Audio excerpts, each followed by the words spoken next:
AIMIM के अध्यक्ष असदुद्दीन ओवैसी साहब लाइव हमारे साथ आज तक पर जुड़ गए। ओवैसी साहब, आपसे पहला प्रश्न यही है कि बेंगलुरु में महासम्मेलन ये हो रहा है विपक्षी दलों का 2024 में मोदी सरकार को ध्वस्त करने के लिए, आपको वहां से न्योता नहीं आता है, इसकी क्या वजह मानते हैं आप और इस पर क्या टिप्पणी करेंगे?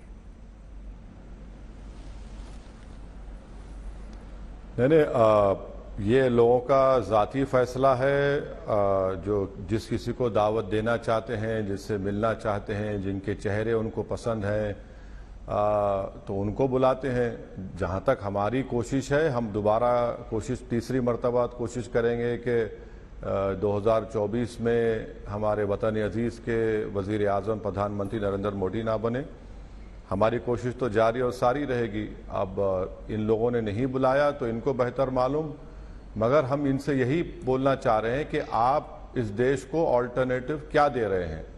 दूसरा ये है कि हमारे प्रदेश के मुख्यमंत्री को भी उन्होंने नहीं बुलाया, तो ये एक अजीब इनके पास एक गुरूर है कि हर एक को कह देते हैं कि ये बी टीम है तो हम इनको नहीं बुलाएंगे। अरे भाई, जो लोग वहां पर आपके पास आज बैठे हैं या बैठने वाले हैं, जो 24 में नरेंद्र मोदी को हराना चाहते हैं, क्या माजी में इन तमाम ने बीजेपी का साथ नहीं दिया था क्या? अब ये इन लोगों के पास एक सर्टिफिकेट बांटने वाली मशीन है और वो सर्टिफिकेट दे देते हैं तो सेकुलर है और नहीं है तो कम्युनल है। बीजेपी के पास एक और मशीन है कि एंटी नेशनल है। तो ये पूरी कोशिशें की जा रही हैं, मगर मसला मुद्दा यह है कि 2019 में 186 लोकसभा सीट में से कांग्रेस सिर्फ 16 सीट जीत पाई थी, मां बाकी बीजेपी जीत गई। तो ये भी देखना है, ये भी देखना है कि नरेंद्र मोदी को 2019 में 51% ऑफ पोल्ड हिंदू वोट मिला और वहीं पर 2014 और 19 में मुस्लिम वोट उनका सिर्फ 6% पर रहा। तो ये तमाम मुद्दे हैं। अब देखिए क्या होता है। इब्तिदा इश्क है, देखिए आगे होता है क्या। पर आपसे इश्क ना करने की एक वजह ओवैसी साहब ये है कि वो कहते हैं कि जैसे बीजेपी सांप्रदायिक है, आप भी सांप्रदायिक है। उनका ये कहना है कि आप सिर्फ मुस्लिमों की पार्टी बनकर रहना चाहते हैं, सिर्फ उनकी बात करते हैं और आप फिर बीजेपी के प्लान ए को प्रमोट करते हैं, इसलिए आप उनकी टीम बी है। इस पर आपका जवाब? मैडम, 2004 से 2012 तक यूपीए की सरकार थी। मनमोहन सिंह साहब वजीर आजम प्रधानमंत्री थे, हमने उनको सपोर्ट किया और उस जमाने में मुझे अच्छी तरह याद है कि 2012 में उस वक्त के आंध्र प्रदेश में खुद कांग्रेस के विधायक बढ़ गए थे आंध्र और तेलंगाना में, और नो कॉन्फिडेंस मोशन में हमने किरण कुमार रेड्डी का साथ दिया। न्यूक्लियर डील के वक्त तो हमने मनमोहन सिंह सरकार का साथ दिया। अब कम्युनिस्ट उनके खिलाफ थे, आज कम्युनिस्ट उनके यार बने हुए हैं। तो अब इसके ऊपर क्या कर सकते हैं? हमने तो हर वक्त मुकाबला किया बीजेपी से, आज भी कर रहे हैं, कल भी करेंगे। अब इन लोगों को बताना पड़ेगा कि भाई आपका क्या स्टैंड है। 2000 मैडम एक मिनट, 2019 जुलाई में या जून में अमित शाह ने यूएपीए का कानून लाया, कांग्रेस ने उसका ओपन सपोर्ट किया, हम उसका विरोध किए, आपने सपोर्ट किया और वही यूएपीए के कानून में दलित, मुसलमान, आदिवासी इंटेलेक्चुअल्स जेलों में सड़ रहे हैं। तो ये भी तो देश को जानना पड़ेगा। मगर बीजेपी को हराने की, नरेंद्र मोदी को रोकने की हमारी कोशिश जारी रहेगी, हम अपनी तरफ से कोशिश करते रहेंगे। ठीक है, अब अगला सवाल मेरा ध्यान से सुनिएगा, क्योंकि अरविंद केजरीवाल, उनको भी टीम बी कहा जाता है विपक्ष की तरफ से कि वो भी बीजेपी की बी टीम है, लेकिन अरविंद केजरीवाल तक को वो गले लगाने को तैयार हैं जिन्होंने दिल्ली और पंजाब कांग्रेस पार्टी से छीन ली, जो उनके लिए एक बड़ा राजनीतिक प्रतिद्वंदी है, क्योंकि 2 स्टेट अब कांग्रेस के पास है, 2 केजरीवाल के पास। उससे भी बुला रहे हैं, ले रहे हैं, लेकिन आपसे परहेज नहीं। दिल्ली के मुख्यमंत्री तो मैं कहूंगा कि वो उनमें और बीजेपी में कोई फर्क नहीं है। और दिल्ली के जब दंगे हो रहे थे तो यकीनन लॉ एंड ऑर्डर तो केंद्र सरकार के पास था, मगर अरविंद केजरीवाल गायब थे। डेवलपमेंट के पैरामीटर्स देख लीजिए, हर जगह डेवलपमेंट होता है, मुस्लिम बाहुल इलाकों में उनकी सरकार ने कुछ काम नहीं किया। तो ये बात बिल्कुल सही है।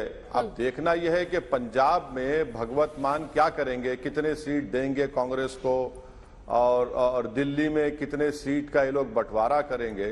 मगर यही तो मैं कह रहा हूं ना कि ये एक बड़ी कन्वीनियंस है इन लोगों के पास कि जो इनके साथ आ गया तो वो इनके लिए बड़ा मोहब्बत और उनका प्यारा बन गया।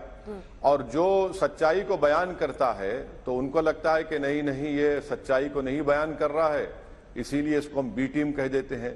तो ये सब चीजें देश देख रहा है। हम यही तो कह रहे हैं कि आपको मोदी को हराने के लिए आइडियोलॉजी के ऊपर और आपको एक ऑल्टरनेट प्रोग्राम देना पड़ेगा, और जब तक आप नहीं देंगे तो फिर बीजेपी को फायदा होगा। और अगर चेहरे पर मुकाबला करेंगे नरेंद्र मोदी से तो बहुत मुश्किल होगा। मैं शुरू से कह रहा हूं कि चेहरे पर मुकाबला मत करिए, 540 सीट पर मुकाबला करिए। अच्छा, ये बताइए कि आपने अभी अभी कहा था कि मनमोहन सिंह के साथ आप सरकार का समर्थन कर रहे थे, तमाम मुद्दों पर आप यूपीए के साथ थे, लेकिन अचानक फिर ये ट्रिपल तलाक आपका हो गया विपक्षी खेमे से। इसकी वजह कौन रहा? बड़ा जल्दबाजी में सब हुआ। राहुल जी को आप नापसंद है? नहीं, 2012 हाँ, आप लालू जी की बात कर रहे हैं तो सुन लीजिए। राहुल जी जब no confidence motion nuclear deal पर हुआ था, हाँ राहुल जी हाँ, उनका भी सुन लीजिए, बताते हैं। हाँ। तो 2008 में जब न्यूक्लियर डील कॉन्फिडेंस मोशन जीतने के बाद दूसरे दिन डॉक्टर मनमोहन सिंह ने अपने घर पर सबको चाय पर बुलाया। सबके सामने उन्होंने बोल दिया कि कल के भाषण में ओवैसी और उमर ने बहुत जबरदस्त भाषण दिया। तो मैडम सोनिया गांधी को बीच में आना पड़ा क्योंकि लालू जी जरा परेशान हो गए, तो उन्होंने लालू जी अच्छी स्पीच दी।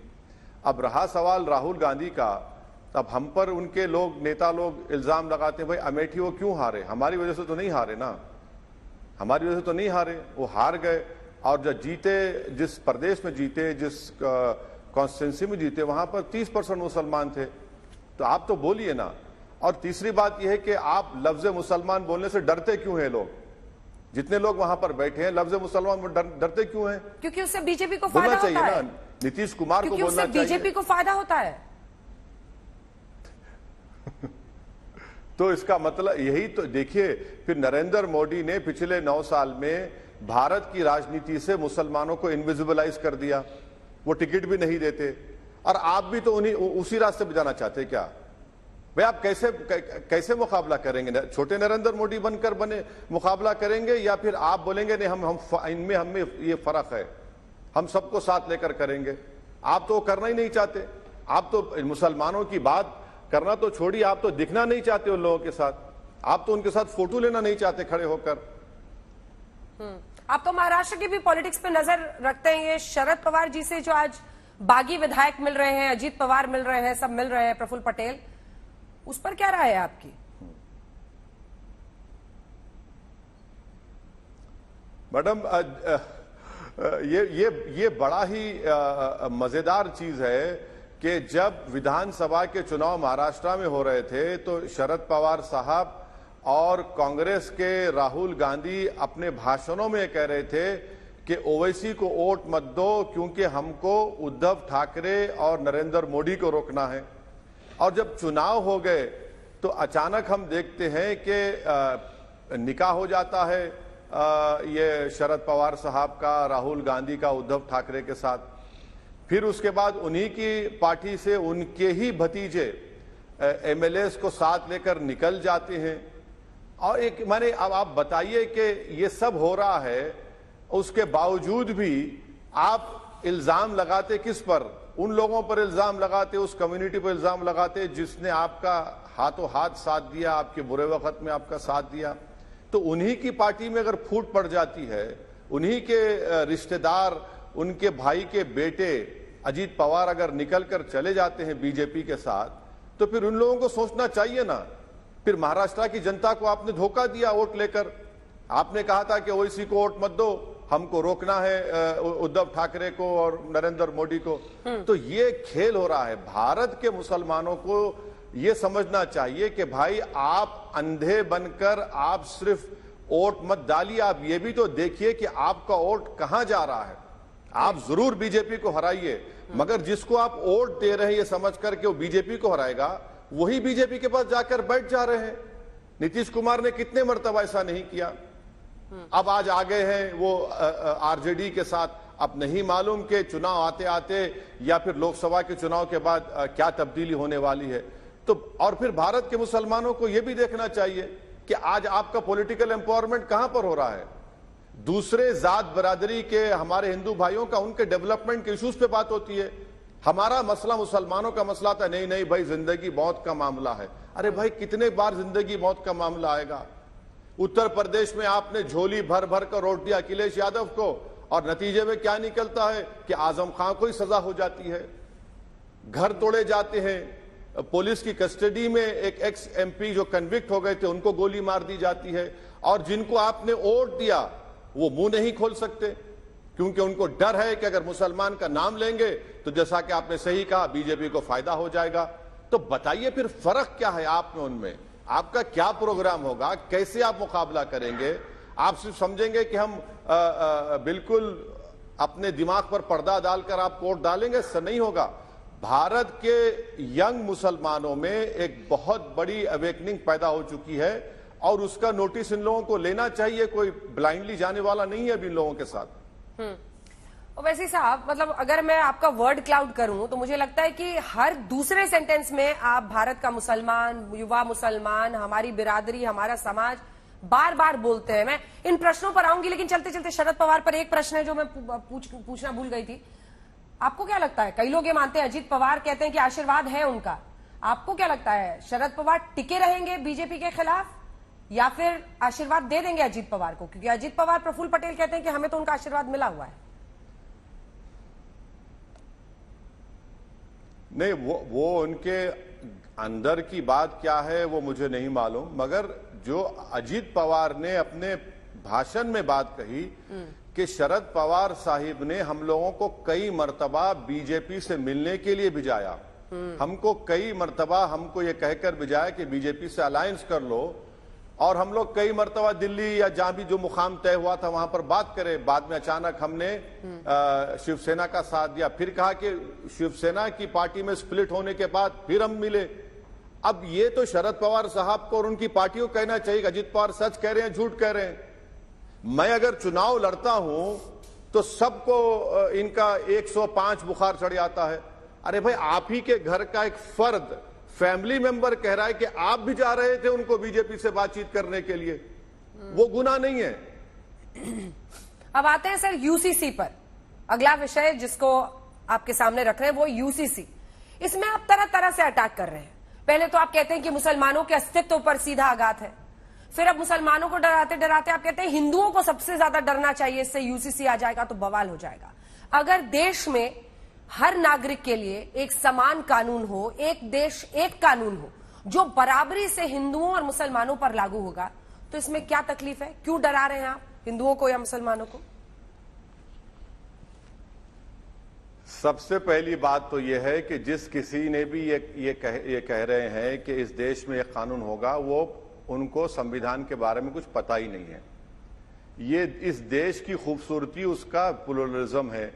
दूसरी बात यह है कि उनको चाहिए कि जब आर्टिकल 44 के वक्त बाबा साहेब अम्बेडकर ने जो स्पीच दी थी, उस स्पीच में बाबा साहेब अम्बेडकर ने कहा था कि यूनिफॉर्म सिविल कोड अगर बनेगा तो वो ऑप्शनल होगा, और बाबा साहेब ने कहा था कि वो सरकार पागल होगी जो किसी पर थोपेगी ये फोर्सफुली और मुसलमानों को रेबिलियन पे उकसाएगी। तीसरी बात यह है कि आप कहते हैं कि देश में एक कानून, मैडम जो हिंदू मैरिज एक्ट है वो एक कानून कहां है? उसमें आपने तो एग्जेम्पशन दे दिया कस्टम के नाम पर, उसमें आपने एग्जेम्पशन दे दिया ट्राइबल्स को। आप बताइए कहां है एक कानून, बताइए। आप एक कानून की बात करते हैं, गोवा में सिर्फ आज भी हिंदू मैरिज एक्ट अब वहां पे अप्लाई नहीं हुआ, और उसमें गोवा में उस पोर्चुगीज कोड में कहा गया कि अगर कोई हिंदू महिला 25 और 30 साल के दरमियान में उसको बेटा नहीं होता है तो उसका पति दूसरी शादी कर सकता है। आप देश में कानून की बात कर रहे हैं। मैं नरेंद्र मोदी को ये चैलेंज कर रहा हूं आपके प्रोग्राम से कि एक कानून छोड़िए, वो अपनी जबान से मणिपुर कह दें। चलिए मणिपुर कह दीजिए, मणिपुर कहिए। आप मणिपुर, आपने ट्राइबल्स को आपने कॉन्स्टिट्यूशनल प्रोटेक्शन दिया, वहां पर 2 कानून है। आपने आदिवासियों को एग्जेम्पशन दिया, वहां पर 2 कानून है। झारखंड में छोटा नागपुर एक्ट है, संथाल प्रेगनेंसीज एक्ट है, 2 कानून है वहां पर। हिंदू अनडिवाइडेड फैमिली है जो सिर्फ हिंदुओं को मिलता है टैक्स रिबेट। 2015 में इनकम टैक्स में 3065 करोड़ का रिबेट दिया, 2 कानून हो गए आपके। कौन सी बात कर रहे हैं आप 2 कानून की? यानी आप जितने भी आपके हिंदू लॉज हैं या कस्टम्स हैं उनको आप प्रोटेक्ट कर लेते हैं। नहीं तो और मुस्लिम देश के प्रधानमंत्री बोलते हैं कि 2 कानून कैसा चलेगा? प्रधानमंत्री को सर मुस्लिम कस्टम्स पे कौन आघात कर रहा है? आप तो खुद इतने बड़े बैरिस्टर हैं, आपको तो पता है कि कौन कौन सी चीजें आएंगी कानून के तहत। एक हिस्सा इसका, दूसरा हिस्सा हम आंकड़े दिखा रहे हैं। आपने खुद ही कहा कि हर धर्म में बहुविवाह है, आदिवासी भी है कई जो बहुविवाह करते हैं। अगर कानून बनेगा तो सब पर बराबरी से लागू होगा। हिंदुओं में भी होता है, मुसलमानों में भी होता है, आदिवासियों में भी कई जगहों पर होता है। उसके बाद तीसरी तरफ छोड़िए, फिल्म इंडस्ट्री में तो लोग अपना नाम बदल लेते हैं, मुस्लिम नाम रख लेते हैं, धर्म बदल के दूसरी शादी कर लेते हैं, क्योंकि 4 शादियों की इजाजत है। इसको क्यों ना रोका जाए? क्या दिक्कत है सर इसमें? अच्छा, चलिए अब आपको हम जवाब देते हैं। नेशनल फैमिली हेल्थ सर्वे का 2019 का डेटा यह कहता है कि हिंदुओं में 1.3 लोग दूसरी शादी करते हैं, मुसलमानों में 1.6। अब मैं आपको बता रहा हूं कि जो मुसलमानों में सेकंड मैरिज होती है उनको मिस्ट्रेस नहीं बोलते, उनको वाइफ कहते हैं, पत्नी कहते हैं, उनको मेंटेनेंस मिलता है, उनको इज्जत मिलती है। सर एक सेकंड सुनिए ना, आप डाल हम बात बस आपको बता रही थी कि जो नंबर्स आप कोट कर रहे हैं ना, मुझे पता था आप कोट करेंगे, मैंने पहले ही ग्राफिक्स बना दिया है। तो ओवैसी जी के साथ ग्राफिक्स दिखा दीजिए, अब आप बोलिए उस पर। बना दिया। हाँ। अच्छा, एक और आपने एक और ग्राफिक नहीं बताया। अब मैं आपके टीम के इल्म में इजाफा कर रहा हूं, उनको ज्ञान दे रहा हूं। 2011 का जो सेंसस हुआ, उनको पूछिए कि भैया कितने हिंदू पुरुषों की कितने हिंदू महिलाओं की शादी हुई है, और जब उन दोनों की शादियों के आंकड़े आप निकाल लेंगे मैडम, हाँ। तो 43,56,290 महिलाओं ने ज्यादा शादी की हिंदू महिलाओं में। तो इसका मतलब क्या निकला कि या तो वो सेकंड मैरिज में है या फिर धर्म परिवर्तन कर लिए। अच्छा है, उन पर भी बंद लगेगा। अब आप बताइए कि मेरा सिस्टम सुने नहीं सुन अरे बंद लगा हुआ है, उस पर बंद लगा हुआ है मैडम। हिंदू मेल दूसरी शादी नहीं कर सकता, मेल या उसके बावजूद भी हो रहा है ये। आप बोलते चाइल्ड मैरिज। अब सुनिए, अब चाइल्ड मैरिज का आप ले लीजिए। चाइल्ड मैरिज के गवर्नमेंट मोदी सरकार का डेटा कहता है कि 2,20,00,000 चाइल्ड मैरिज हुए हैं, उसमें 84% हमारे हिंदू भाई बहनों के हुए हैं और मुसलमानों के 11% हुए हैं। अच्छा, हैरत की बात यह कि हिंदू भाई जो शादी होती है चाइल्ड मैरिज, वो मैरिज खत्म नहीं होती, वाइड होती है खाली वो। आप वहां पर भी वो कर रहे हैं, बताइए फिर। अच्छा, आसाम, आप नॉर्थ ईस्ट जाइए, पॉलीएंड्री होती है। मध्य प्रदेश में जबुआ धार में एक महिला को शादी के बाद और एक पति को चूज करने की इजाजत है। मैं ये कह रहा हूं कि ये देश, इसकी खूबसूरती इसका प्लुरलिज्म है। आप अपना मेजॉरिटेरियन मोरालिटी किसी पर इंपोज मत करिए। आप इंपोज करना चाह रहे हैं, पर पता है वैसे क्या होगा बताइए फिर आप। ठीक है, अब आप मेरी इस बात सुनिए। आपने पूरा बोला, आपने असम का भी जिक्र किया जहां पॉलीएंड्री है, लेकिन वो लोग अपोज नहीं कर रहे हैं। सबसे पहले कौन मुखर होकर बोल रहा है? असदुद्दीन ओवैसी साहब। अब मेरा प्रश्न आप अच्छे से सुनिए। सवाल यह है कि हत्याएं कानून होने के बावजूद होती हैं, तो क्या हत्या के खिलाफ जो 302 लगता है उसको रद्द कर दिया जाए? यानी आपकी जो ये दलील है कि हिंदू मैरिज एक्ट की वजह से उस पर रोक है, पहले से 7 साल की सजा हो सकती है, फिर भी होता है, तो आप इसको भी रहने दीजिए मुसलमानों में। सब पर बराबरी का कानून हो। इलाहाबाद हाई कोर्ट के डबल जजेस के बेंच ने यह कहा था कि सेकंड शादी करने के बाद पहली बीवी को जबरन साथ रखना क्रूएल्टी है, अमाउंट्स टू क्रूएल्टी, क्रूरता है। इसको कौन रोकेगा? कौन एड्रेस करेगा इसको?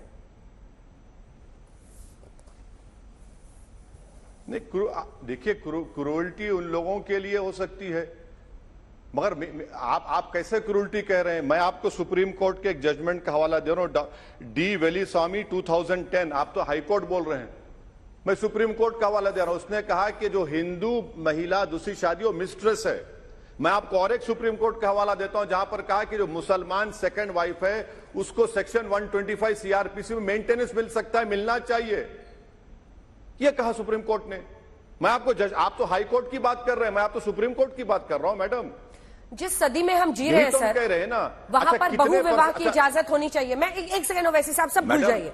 जिस सदी में हम जी रहे हैं, क्या बहु विवाह की कानूनन आजादी होनी चाहिए?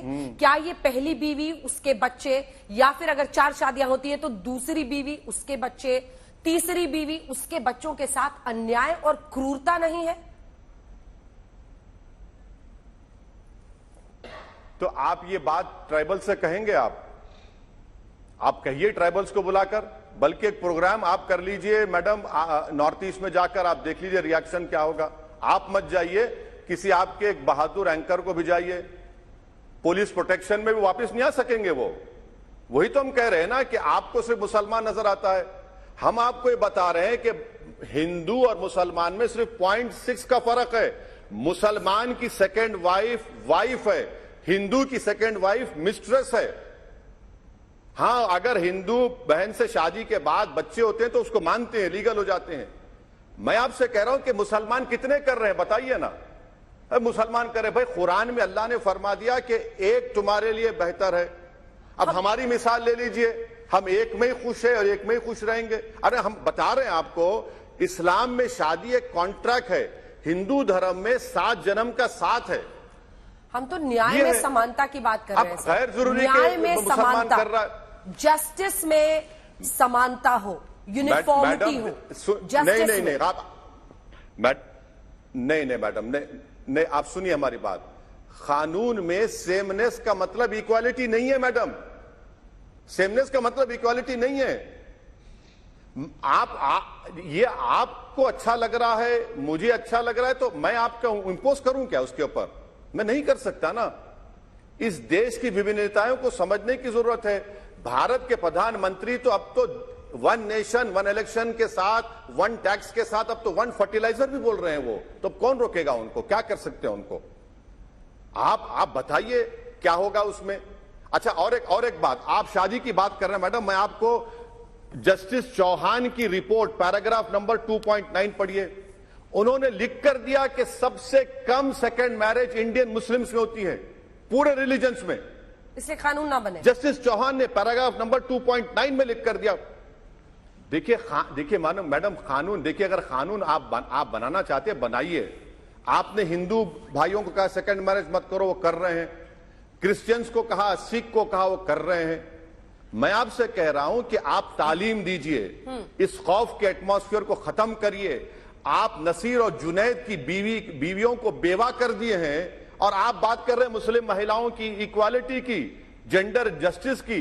आप बिल्किस बानो के रेप करने वालों को छोड़ते हैं और जेंडर इक्वालिटी की आप बात करते हैं। किस मुंह से बीजेपी बात कर रही है बताइए आपको? क्या देश के प्रधानमंत्री बिल्किस बानो को अपने घर बुला सकते हैं? क्या देश के प्रधानमंत्री बिल्किस बानो को अपने घर बुला सकते हैं? ठीक है, फ्रांस जैसे मुल्कों ने भी सफलतापूर्वक यूसीसी लागू किया है। मुद्दे हम उठा रहे पूरे ठीक है। किसने लागू किया है? फ्रांस विविधता वाला देश है। कई मुल्कों से आए हुए, हम मुस्लिम देशों की तो बात ही नहीं कर रहे। मैडम आप कहां पर चले गए जहां पर बिकनी पहनने पर पाबंदी नहीं है, हिजाब नहीं मैडम, सुनिए ना मैडम, जहां पर बिकनी पहनने पर पाबंदी नहीं है, सर पर हिजाब पहनने पर पाबंदी है। बताइए आप, ये यूनिफॉर्म सिविल कोड है कि समंदर के सामने एक औरत कोई कपड़े ना पहने, चंद कपड़े पहन ले, उसकी इजाजत है, मगर अगर सर पर हिजाब पहने वो यूनिफॉर्म सिविल कोड होगा मैडम। फ्रांस इंडिया नहीं है मैडम। जो इंडिया में जो ये जो डाइवर्सिटी है ना, ये जो खूबसूरती, इंडिया एक मोजाइक है जो विश्व में किसी देश में नहीं है। हमारा सेकुलरिज्म अलग है, उनका सेकुलरिज्म अलग है। क्या आप हिजाब के पक्षधर होते होते बिकिनी विरोधी भी बन गए हैं आप? नहीं, देखिए, अगर कोई बिकनी पहननी चाहती, कोई महिला पहनना चाहती है तो पहनिए ना, कौन रोक सकता है आपको? चॉइस है, चॉइस फंडामेंटल राइट है भारत में अभी, और हिजाब पहनना भी फंडामेंटल राइट है। अच्छा, आपको और एक मिसाल दे रहा हूं। एक मिनट, एक मिनट मैडम, हमारे जो जैन जो रिलीजियस महाराज होते हैं वो कपड़े नहीं पहनते, उनका वो रिलीजियस रिचुअल है, उनका उस पर कोई आपत्ति नहीं कर सकता। अगर कोई दूसरा चले जाएगा ऐसा बगैर कपड़े पहने तो केस बुक हो जाएगा ना उसके ऊपर। ये भारत है और वो फ्रांस है, इसीलिए तो हम समझा रहे हैं आपको कि समझिए। माने जो लोग इस तरह की मिसालें देते हैं, आप नहीं, जो करते हैं उनको समझना चाहिए।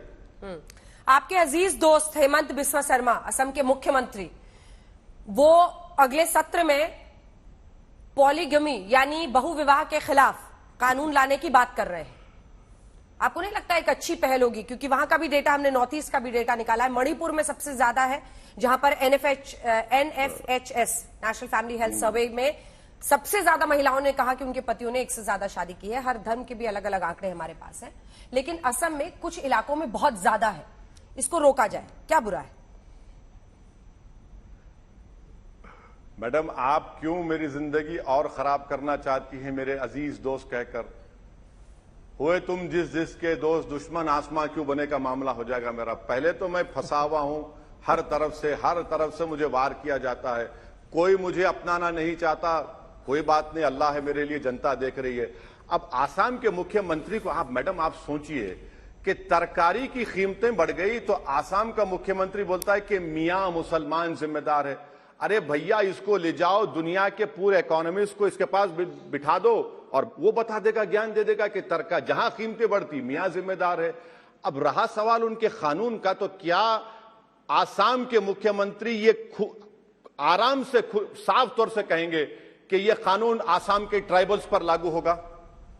बोलिए, आसाम के ट्राइबल्स पर लागू होगा नहीं होगा? आसाम के मुख्यमंत्री को बताना पड़ेगा, हमको उनको बताना पड़ेगा, भाग नहीं सकेंगे। आसाम में पॉलीएंड्री भी होती है बस ट्राइब्स में, उस पर भी लागू होगा नहीं होगा? अरे कितना मुसलमानों से नफरत करेंगे आसाम के मुख्यमंत्री। मेडिकल एंट्रेंस का टेस्ट आया नीट का, उसमें से उनको परेशानी हो गई कि 80 मुस्लिम बच्चे क्वालिफाई हो गए। वो परेशान है, कैसे हुए, उस पर भी उन्होंने एक बयान दिया जो अभी मीडिया में नहीं आया। तो उनका एक ही एजेंडा है, मुसलमानों को गाली दो, मुसलमानों से नफरत पैदा करो और ये बताओ कि मुसलमान ऐसा कर रहा है। अरे तरकारी, टमाटो की कीमत 1 लीटर पेट्रोल ज्यादा हो गई तो मियां जिम्मेदार है। ये सबका साथ, सबका विकास, सबका विश्वास है। और आपका एजेंडा क्या है सर? आपका एजेंडा है कि किसी तरह से अन्य विपक्षी दल जो अब तक मुस्लिम वोट पर अपना कब्जा बनाकर रखे हुए थे, उनसे किसी तरह से मुस्लिमों को अपनी तरफ खींचा जाए। वरना पश्चिम बंगाल में पंचायत चुनावों की हिंसा में अगर 40-42 लोगों की मौत हुई है तो उनकी लिस्ट बनाकर नाम कौन देखता है? आप सामने आए, आपने कहा सबसे ज्यादा 18 से 20 मुस्लिमों की हत्या की गई है। ऐसा कैसे सोचते हैं आप? ऐसा क्यों सोचते हैं आप? ऐसा सिर्फ अपने एजेंडे के तहत आप प्रमोट करते हैं? नहीं, सुनिए, नहीं, ये देखिए, हमने इसलिए किया क्योंकि इनको आईना दिखाया जाए, बीजेपी को और टीएमसी को। बीजेपी कहती है कि मुसलमानों का टीएमसी तुष्टीकरण कर रही है। बीजेपी कहती है कि बॉर्डर पर तमाम मदरसे आने से देश को खतरा है, और टीएमसी ये कहती है कि हम मुसलमानों के मुहाफिज हैं। आप बताइए कि इतने मुसलमान मर गए उसमें, तो दोनों को आईना दिखा दिया हमने, और वो मीडिया में रिपोर्ट हुआ। ये हमारे फिगर नहीं, मीडिया में रिपोर्ट। हम पूछे बताओ, इसी को तो हमने कहा है कि अपॉर्चुनिस्टिक सेकुलरिज्म है ये।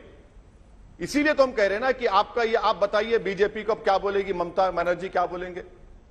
अरे मरने वाले सबसे ज्यादा मुसलमान हैं उस इलेक्शन में। तो अब मेरा क्या मैडम, मैं तो कोशिश कर रहा हूं, मेरा काम लड़ना है, मैं लड़ते रहूंगा। मेरा साथ दे या ना दे, मगर मेरा रास्ता, मेरी मंजिल मुझे मालूम है। आज नहीं मिली कामयाबी, कल मिलेगी। मगर ये सब बातें बता रही है ना। अच्छा, ये कल बेंगलुरु में मीटिंग हो रही है इन तमाम बड़े बड़े चौधरियों की। क्या वो यूसीसी के पर कुछ एक लफ्ज बोलेंगे? नहीं बोलेंगे, एक लफ्ज नहीं बोलेंगे। भाई मोदी कह चुका है कि यूसीसी लाएगा, आप उसका समर्थन करेंगे या आप बोलेंगे कि हम नहीं, अभी हम वेट करेंगे, हम देखेंगे? अरे क्या देखेंगे भाई, हम तो तबाही और बर्बादी सामने है ना। आज भारत में नरेंद्र मोदी की सरकार की वजह से 1,80,000 मुस्लिम बच्चे और बच्चियां, 50% है उसमें, हायर एजुकेशन से छोड़ दिए। क्यों छोड़ दिए भाई बताओ? इसका जिम्मेदार ओवैसी है या नरेंद्र मोदी है, तमाम पार्टियां हैं। अच्छा, किस प्रदेश में हायर एजुकेशन में बड़ा नंबर? वो तेलंगाना है, और वही मुख्यमंत्री को आप नहीं बुलाते वहां पर। केसीआर को नहीं बुलाया गया है, ये टीज भी है क्या? क्योंकि केसीआर से आपकी काफी करीबी है। अरे मैडम देखिए, मैं किसी का करीब नहीं हूं, सिवाय अपनी पार्टी के, अपने घर वालों के। मैं किसी का करीब नहीं हूं, मेरे पार्टी के जिम्मेदार लोग हैं। अब मैं अगर किसी सच्चाई को बात करूंगा, बोलते इनके करीब हो गए। अब उनके बात करें, उनके करीब। अरे कितनों के करीब कर दोगे गाली देते हैं सर, उनको कैसे बुलाएंगे? केसीआर खुल के राहुल गांधी के खिलाफ बोलते हैं। अरे मजमाही मल्लिकार्जुन खड़गे के न्योते पर है सारा इन्विटेशन लेटर। गलत कह रहे हैं मैडम आप। नीतीश बाबू की मीटिंग में पटना में क्या बोला था? गलत कह रहे हैं मैडम आप। केसीआर ने गाली नहीं दी। हेमंत बिस्व शर्मा ने जब राहुल गांधी के बारे में अनाप शनाप बका, तो केसीआर ने कहा कि ये जेब नहीं देता एक मुख्यमंत्री को इस तरह की बात करे, एक बड़ी पार्टी के लीडर के बारे में। केसीआर ने क्रिटिसाइज किया कांग्रेस को, आज भी कर रहे हैं, करेंगे, मगर गाली नहीं दी उन्होंने, गाली नहीं दी। अब अगला सवाल आपसे यह है कि आपकी डीपी लगा लेंगे, यूट्यूब पर आपके वीडियोस खूब देख लेंगे, आपके भाषण सुनेंगे, ओवैसी भाई चिल्लाएंगे, लेकिन वही मुस्लिम मतदाता जब वोट करने जाता है तो देखता है कि बीजेपी को कौन हराएगा, और वहां पे आप मात खा जाते हैं। तो अपना आपका भाषण के खूब व्यूज आएंगे, आपके इंटरव्यूज के खूब व्यूज आएंगे, आपकी फोटो टीवी पे लगा लेंगे, चाहे घर वालों से लड़ाई हो जाए, लेकिन वोट देते वक्त सोचते हैं कि नहीं, जो बीजेपी को हराएगा उसको दो। तो फिर कैसे अपने तरफ खींच लीजिएगा? मैडम मुझे अभी फिक्र ये हो रही है आपका सवाल सुन के कि आज के इस इंटरव्यू में कम से कम 1 मिलियन लोग देखेंगे, नहीं देखेंगे, वो मुझे उसकी फिक्र हो रही है। खैर एक लाइटर वे में कह रहा हूं, नहीं, ये इनका इख्तियार है मैडम, वो इनका इख्तियार है, जमहूरियत है। मैं फिर से कह रहा हूं कि भाई नहीं डालेंगे कोई बात नहीं, मगर कभी ना कभी तो सच्चाई उनके सामने आएगी ना, कि देखो तुमको कौन इस्तेमाल कर रहा है, कैसे तुमको उठाकर फेंक रहे हैं, क्या आपका हाल हो रहा है। जुनैद नसीर को मारा गया, कांग्रेस की सरकार है, सिर्फ 5 लाख रुपए दिए जाते हैं, 5 लाख रुपए दिए जाते हैं। आप बताइए फिर कौन सा सेकुलरिज्म के लोग बात कर रहे हैं? मैडम ये वक्त बहुत जल्द आएगा, तब्दीली पैदा होगी, और हम जो कोशिश कर रहे हैं वो एक कामयाबी में तब्दील जरूर होगी, नहीं भी होगी कोई परवाह नहीं, मगर जिंदगी में कोई मकसद होना चाहिए ना, कोई प्रिंसिपल होना चाहिए।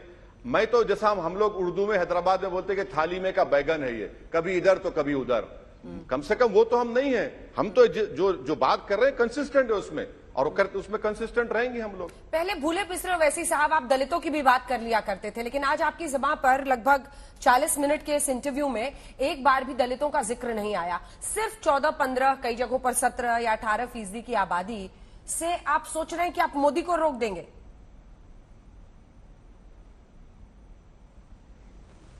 मैडम मोदी को रोकने के लिए चुनाव में रोकना पड़ेगा, आइडियोलॉजी पर मुखालिफत करना पड़ेगा, और आप और हमने देखा कि मोदी के पास 300 एमपी रहने के बावजूद भी CAA कानून पर पीछे हटना पड़ा, किसान जो फार्म लॉस थे उस पर उनको पीछे हटना पड़ा, वकील लोग दिल्ली में निकले तो मोदी पीछे हट गए। तो ऐसा नहीं है कि सिर्फ विरोध चुनाव के हद तक होता है, विरोध हर जगह पर, हर मुकाम पर होना चाहिए, और हम करते रहेंगे।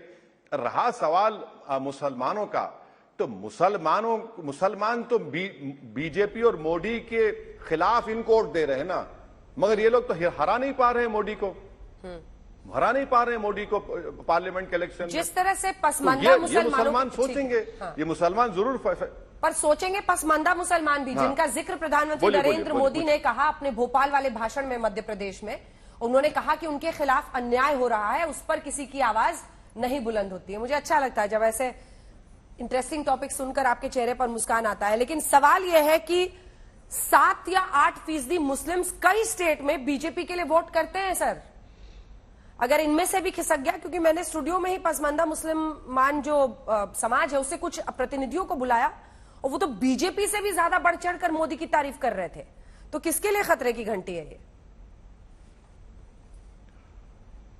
नहीं, डेमोक्रेसी में किसी को वोट डाल सकते हैं, उसमें कोई इतराज नहीं है, मगर जब पसमानदा मुसलमान की आप बात कर रहे हैं तो फिर नरेंद्र मोदी ने बालाकृष्णा कमीशन क्यों बनाया? 1950 प्रेसिडेंशियल ऑर्डर को अमेंड करिए और दलित मुसलमान को दलित स्टेटस दीजिए ना। आपकी मोहब्बत इतनी है तो आप दे दीजिए।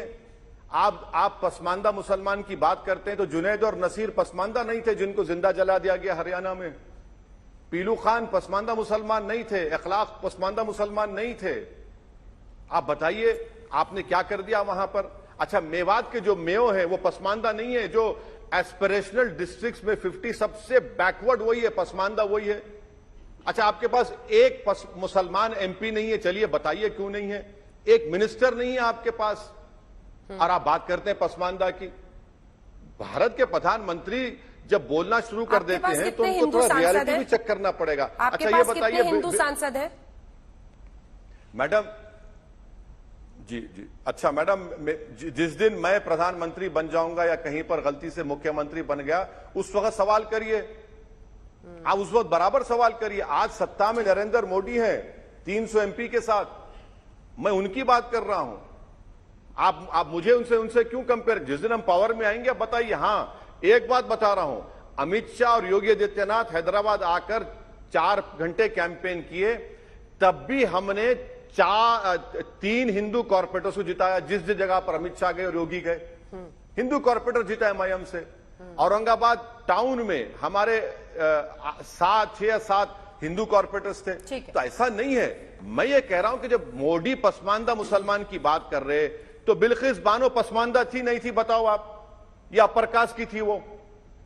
आप बिल्किस बानो के रेप करने और छोड़ देते हैं और आप बोलते हैं पसमानदा मुसलमान। ये कौन सी दोहरी पॉलिसी है आपकी? वैसे साहब यहीं पर इस इंटरव्यू का अंत करते हैं। बहुत बहुत धन्यवाद आपका हमारे साथ जुड़ने के लिए।